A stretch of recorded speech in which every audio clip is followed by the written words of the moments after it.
You are listening to Phone Eats First. Hello, everyone. Welcome back to Phone Eats First, a podcast about romanticizing your life and finding inspiration inside and outside of the kitchen. Today, we have a very special guest. Hi. My mother, Ruthan May, Truthan May, Rufus, Rufi, Rufus May, whatever you want to call her. Yes. But she's on the pod. She's very nervous. We're still sharing one microphone, so sorry. But today, she's going to share all about her wellness and health journey through the ages. But we'll start with a quick weekly report. What are you reading? The Women. It is so, I'm halfway through and it's amazing. It's about the nurses in Vietnam and wow, the stuff they went through. And women were such second-class citizens in the States back then in the 60s. And it's by Kristen Hanna. Okay, eating. What are you eating? Well, this morning I got to taste some amazing sourdough. Imagine that, because I'm at Corey's house, and the chocolate, oh my.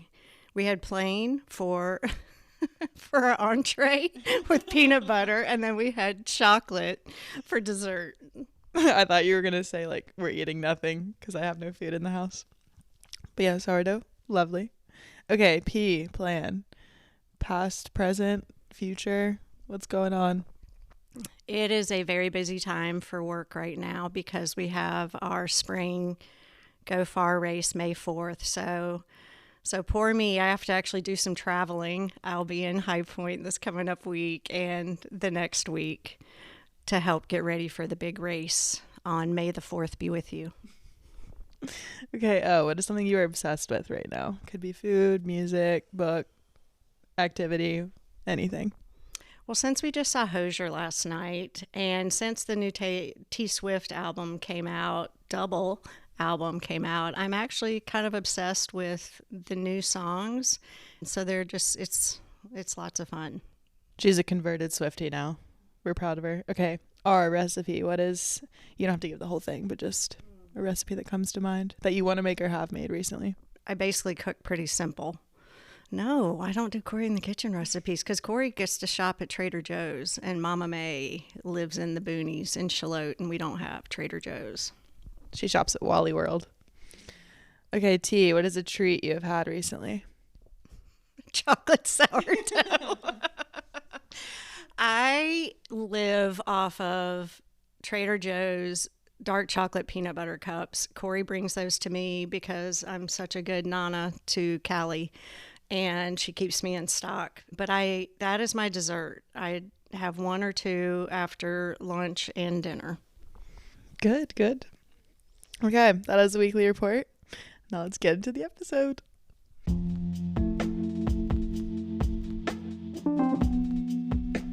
So, Rufus here is living her best wellness life at the moment, and she hasn't always been. So that's kind of what today's episode is about. We'll see how this goes. She's very nervous. I don't really know what she wants to share, but I plan for you to just kind of go through what health and fitness, and not necessarily fitness, but what like health and wellness meant to you when you were growing up. And then we'll transition to how you view it now. Just take it away.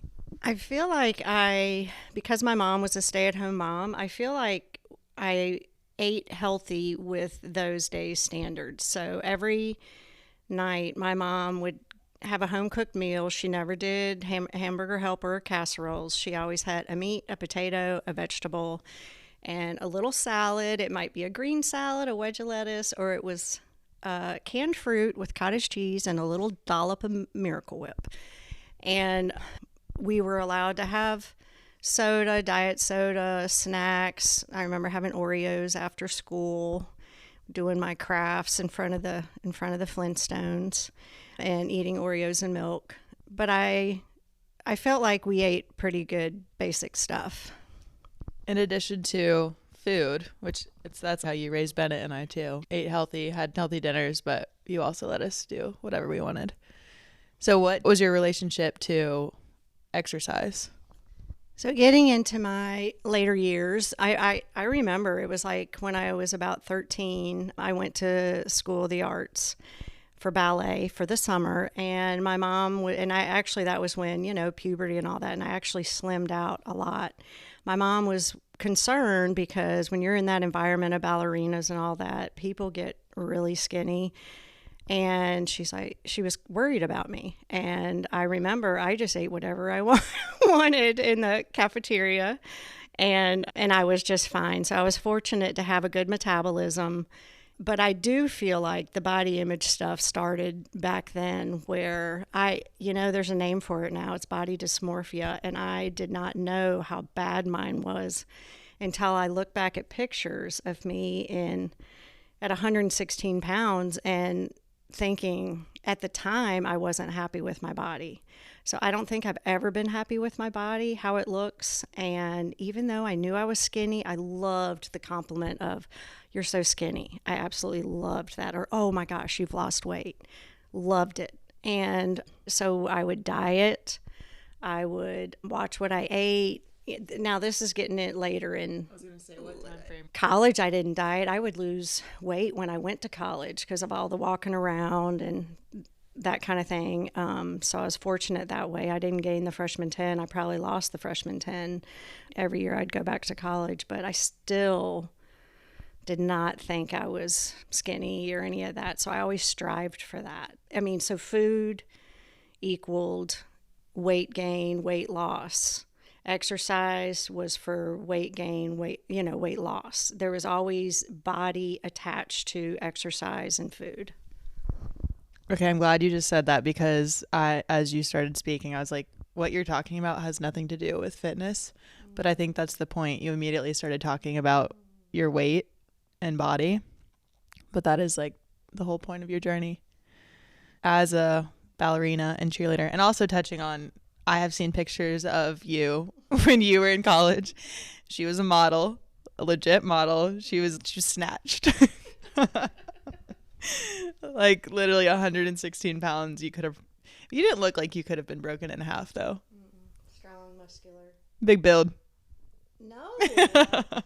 Just kidding. Okay, so does this mean you didn't necessarily work out? Like, did you care? Are you saying that your body, if you wanted to change your weight or anything, fitness wasn't even in the equation? It was only about food? Interesting. No, when I went to college, I did aerobics, I ran. I just loved how my body, I could kind of see by what I ate and how much I exercised that I could get my body looking the way I wanted it to look. Still not saying I felt like I looked great, but even though I probably did. So, but this is going to be a therapy session, because wow, this is going to be a therapy session. So what was your relationship to food and exercise in college? In college, And alcohol. well, alcohol is another whole journey. But when I would go to, like I said, when I went to college, I went to aerobics with my suite mates, and I discovered running, and I got really healthy. And the more I lost and all that, the more weight I lost, that made me happier. I was not anorexic. I was not any of that. But I mean, I was I was probably 50 to 60 pounds lighter than I am now, which is crazy. I mean, your body changes a lot, but then I went on birth control. So then my body changed that way. And so alcohol, yes, I would go out. I partied a lot, and we would go out at night, go dancing until 2 a.m. And then I will have lost 4 pounds in one night just from going out and partying. Does that mean you weighed yourself before and after you would go out? I had a scale in my dorm room.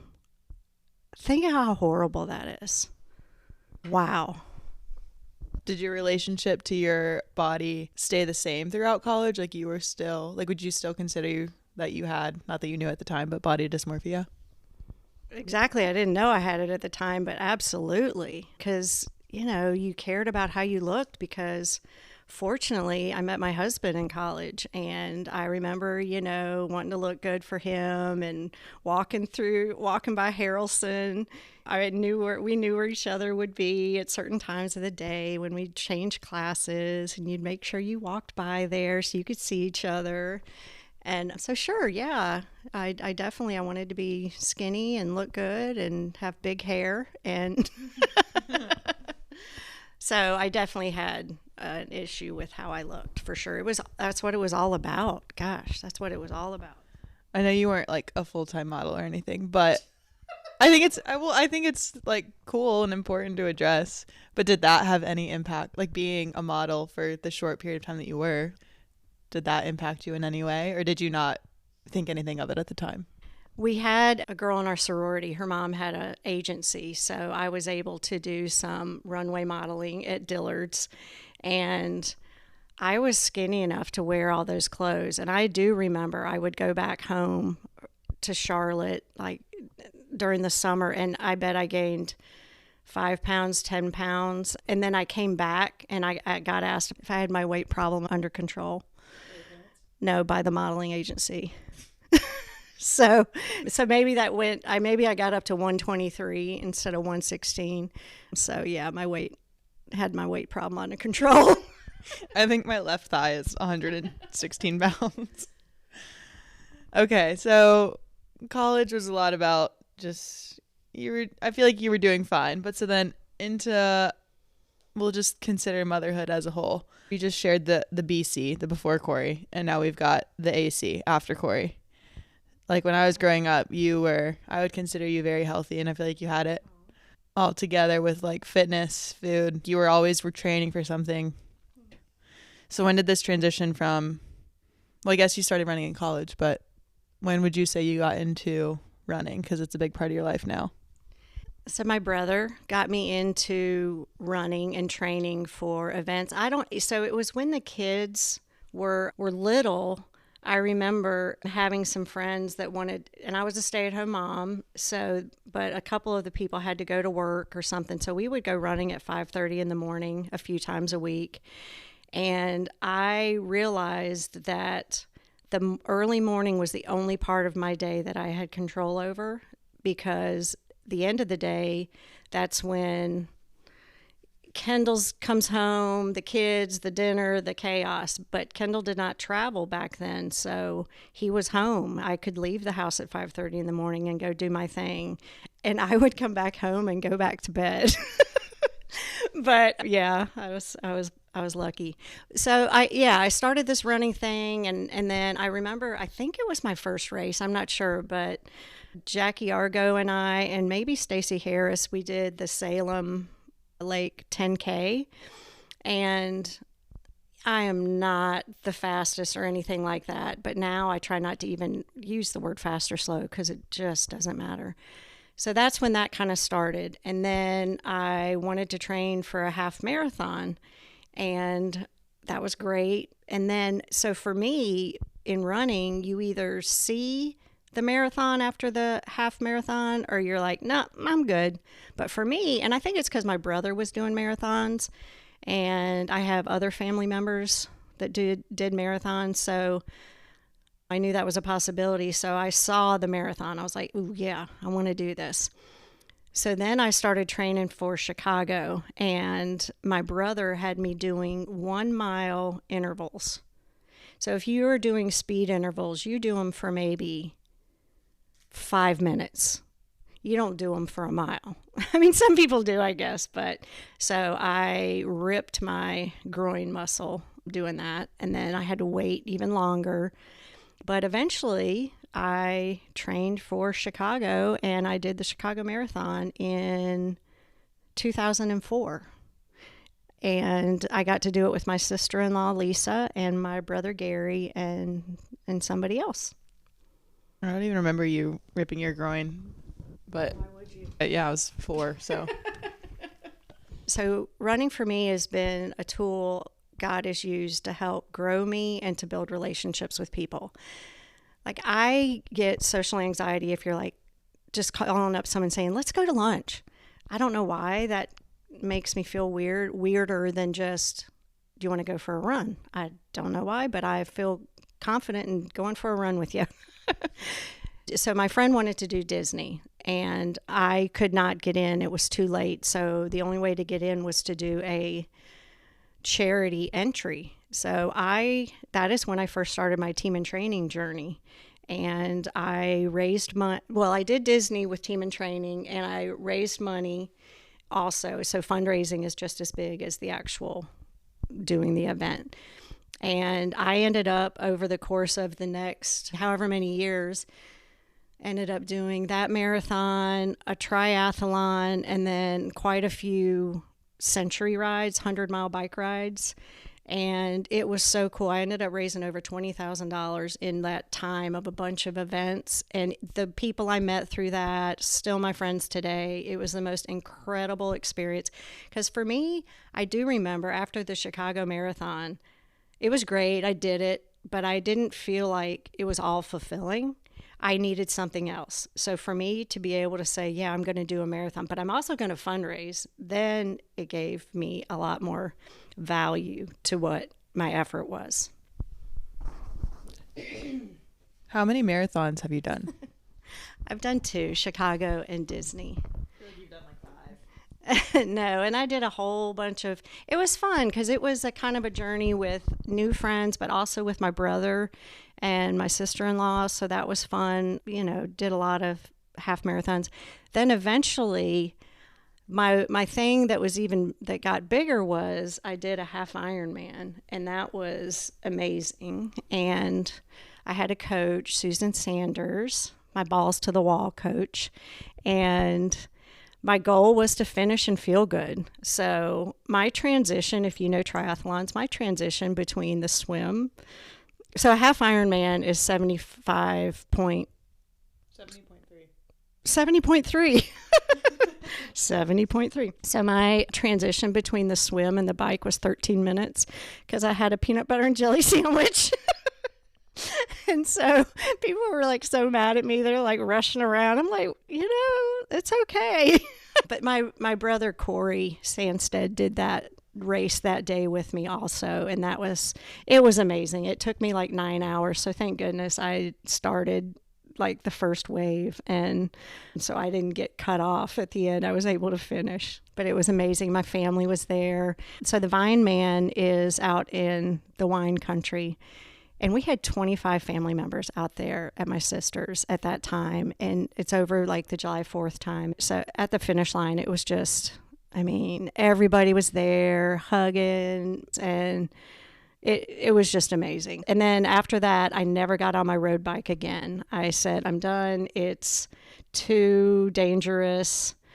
Just kind of been there, done that. We're good. I can attest to that. It's literally in the box. No. Well, no, you sold it. I gave it to Angie. It stayed in the box in our garage for like 10 years, probably.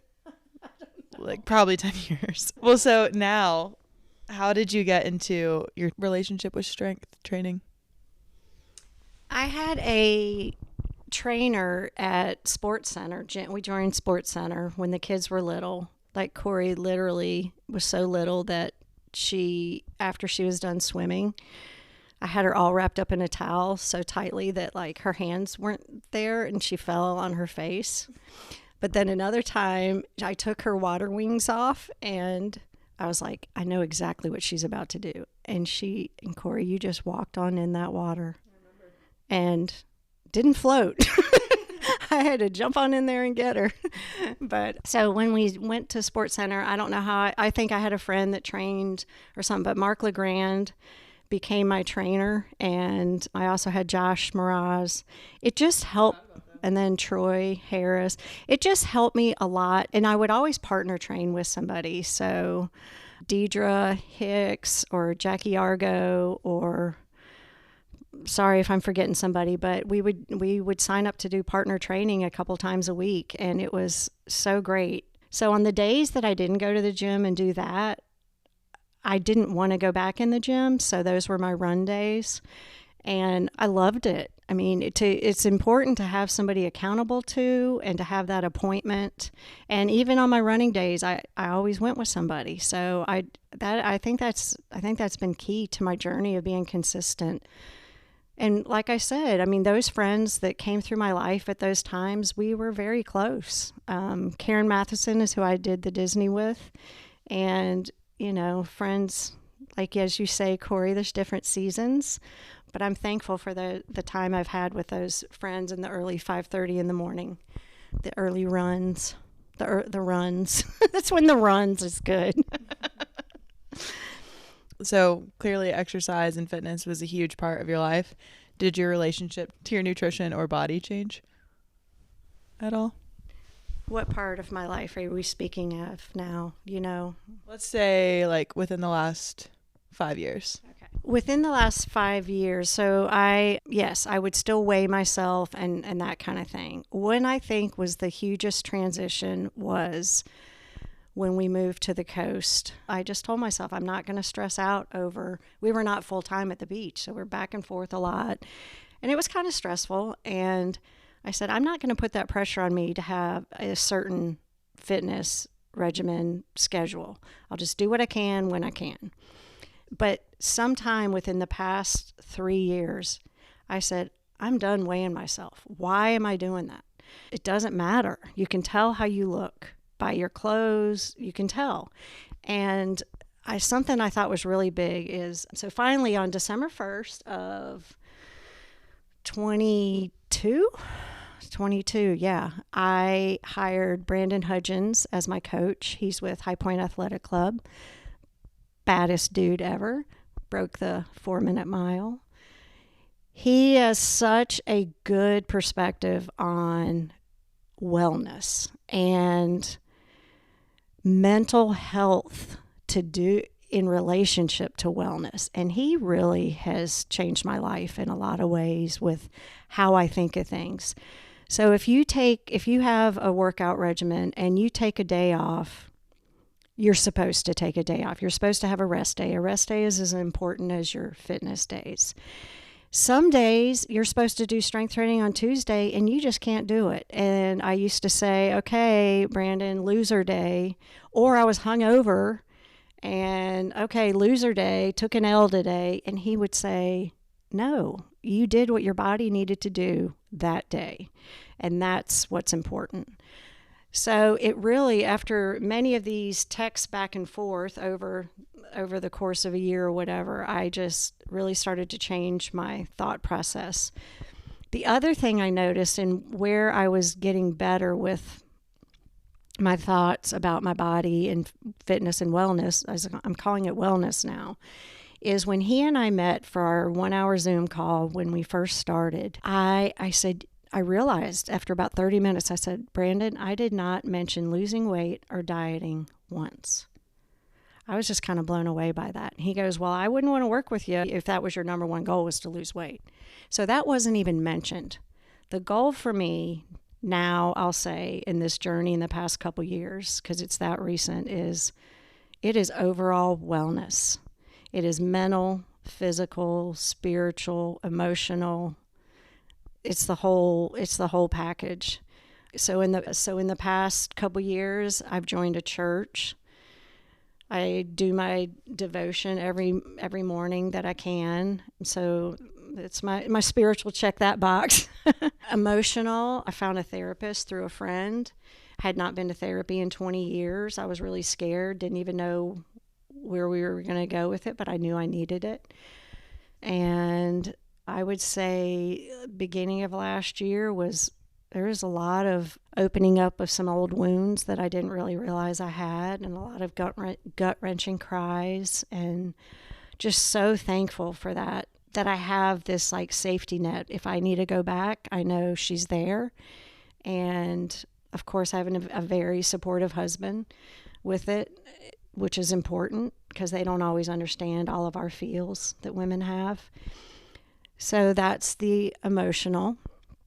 So then I started, with the trainer, he's more than a trainer, but coach, he gives me a plan. I pay him a fee each month, and every Sunday he emails me this gift, like a little package. I can't wait to open to see what he's put together for me. But he gives me my weekly journey, my weekly workout plan. So it's Monday, Fridays I run. Wednesdays is cross training, so I usually do the bike, and Tuesday, Thursday is strength. And I'm telling you, it's hard for me to do those strength days all by myself. I don't know why. I could get out and go run, and that's the most important thing for us to do now as we get older, is we've got to do more weightlifting. Well, I was actually just about to ask you about that.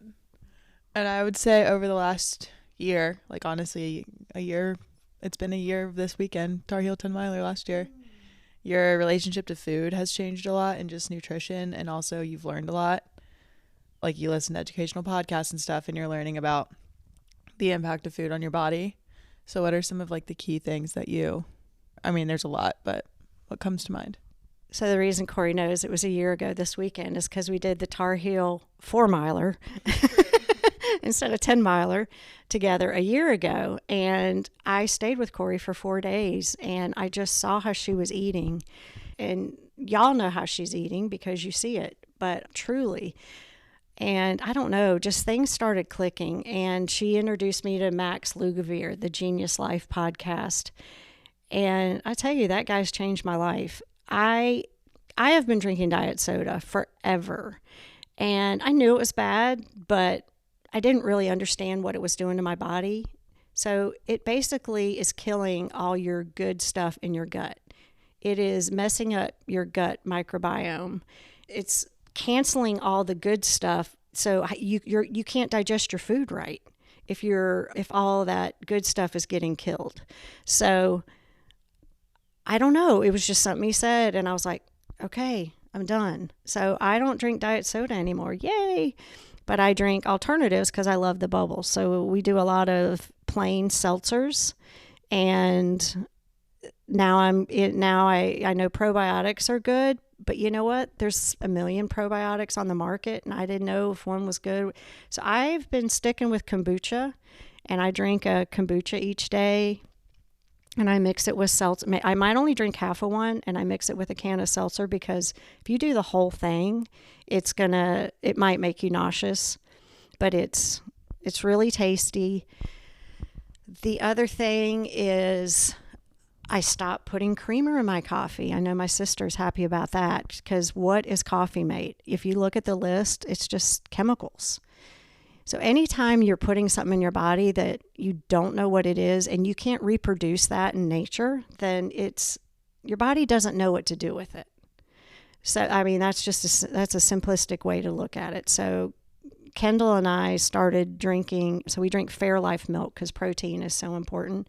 You're supposed to have 0.7 grams per pound of weight. So that's a lot of protein, and I don't always achieve that, but I at least have a goal of that.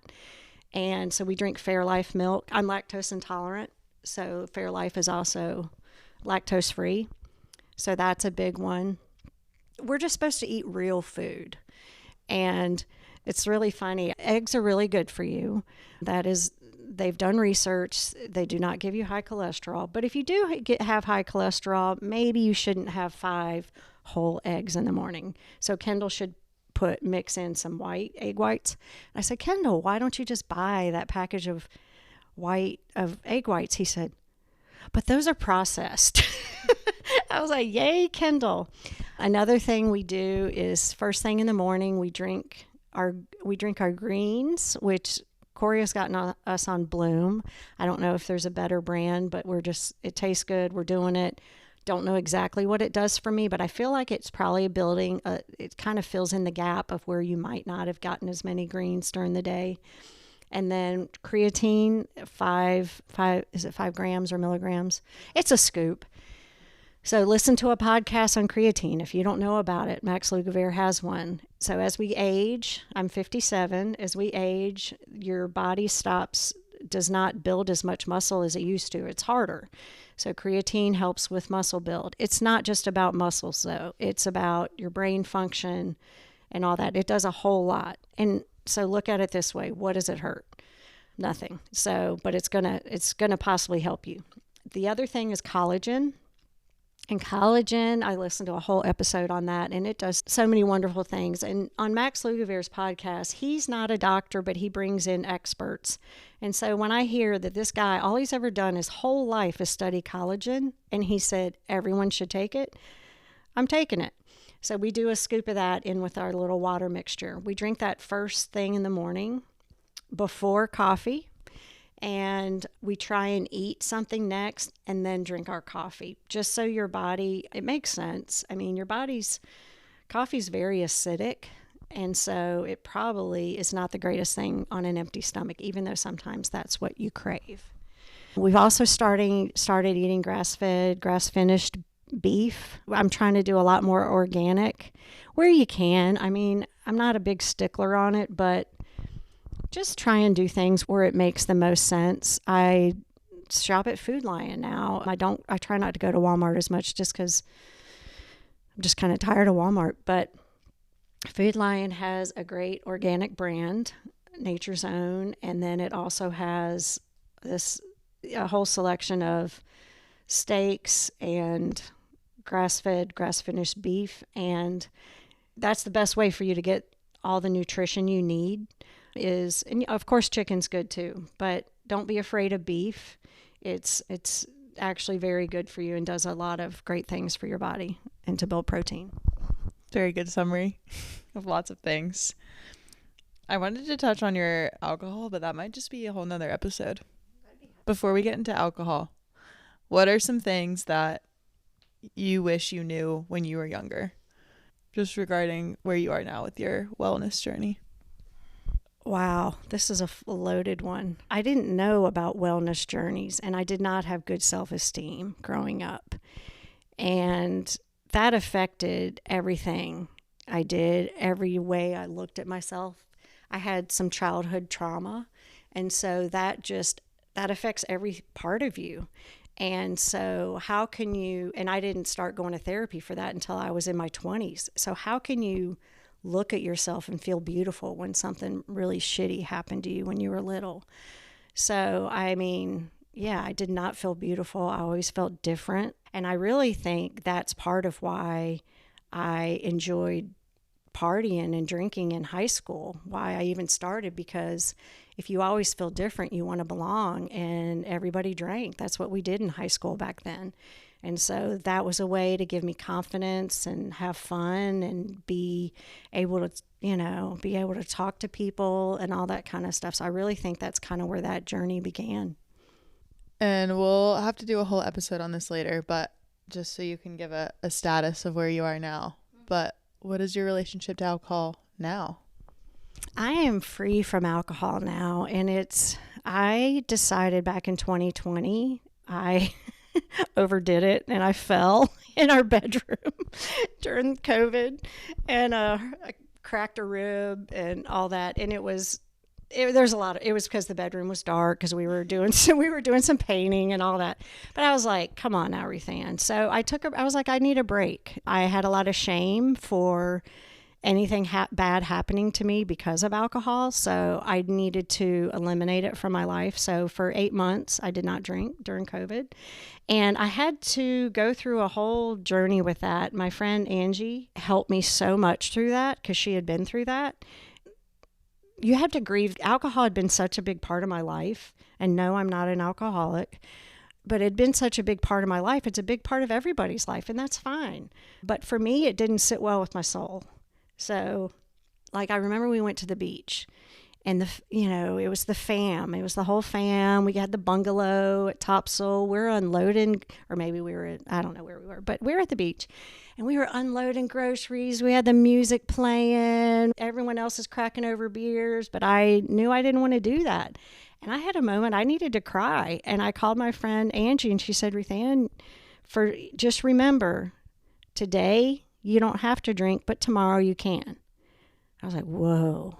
So that was pretty life-changing. Just remember that if you want to go on this journey. Today, you don't need to, but tomorrow you can. And she also said, alcohol has been your buddy for a while, and you're going to have to grieve the loss of that part of your life. So she was very helpful. So I went through all that back then. So then at the beach, we're very blessed and get to have a great time. I go out to lunch. We have a few beers at lunch, and sometimes we then go a few more places. And I'm like, I still work. I can't do that all the time. So, and I also noticed, if I would binge drink, it was like it was more than I ever did. Even coming back to it from being off of it, you come back to it and it's like, you drink more. So I realized that I wanted to take a break again. I feel like I've always known in my gut that I was going to go on this journey. So starting on January 1, I said, I'm done. Not even I can drink tomorrow, which of course I could, but I'm just done. I'm done with it. I'm done with the depression. I'm done with the shame. I'm done with thinking about how to control drinking. Controlling drinking is a lie because alcohol is a drug. So if you're like, oh no, I failed, couldn't stop at 4, I had 6, whatever, and then you're like, why can't I do that? Why can't I be like everybody else and just go enjoy it? Well, it doesn't really matter. It's about your journey. And I finally just feel free of it, and I'm not even grieving it anymore. It's just a part of my life. And let me tell you, it is the most beautiful thing I've ever done. And so many doors are opening for me now that I've made this commitment.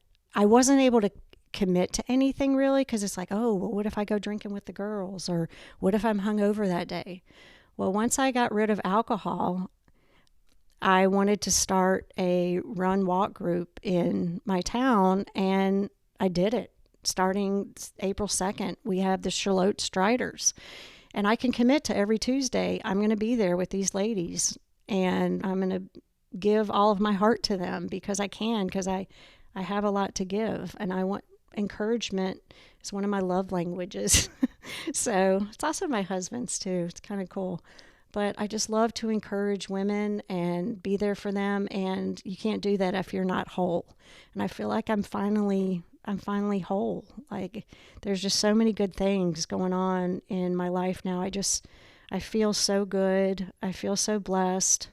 And somebody said that's been on the sober journey, euphoria is a way to describe it. I truly feel that feeling. Also, alcohol causes inflammation in your body. So I had shingles in January, then I had flu 2 different times, and I still didn't feel the euphoria yet, but it's finally I'm there now that all the inflammation from being sick is over and the alcohol's out of my body and all that kind of stuff. Kendall tells me I'm like a different person. And just being happy and having peace, there's nothing like it. It's worth this journey.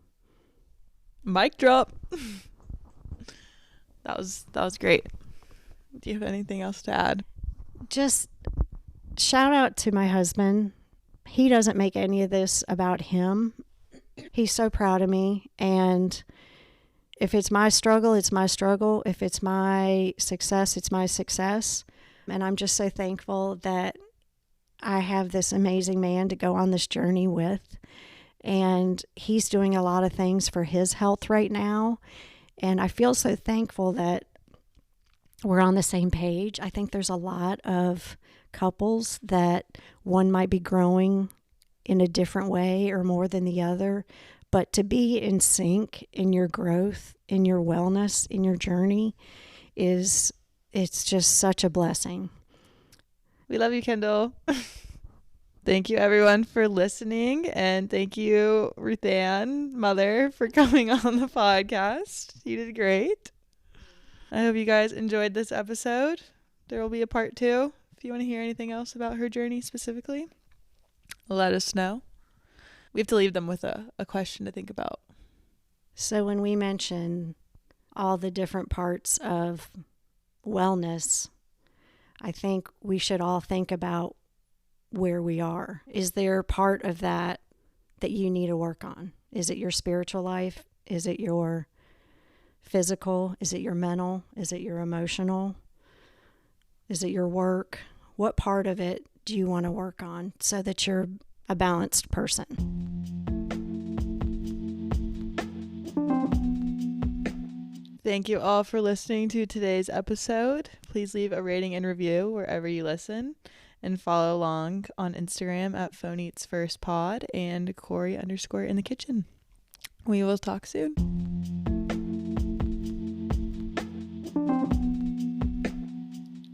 You are listening to Phone Eats First.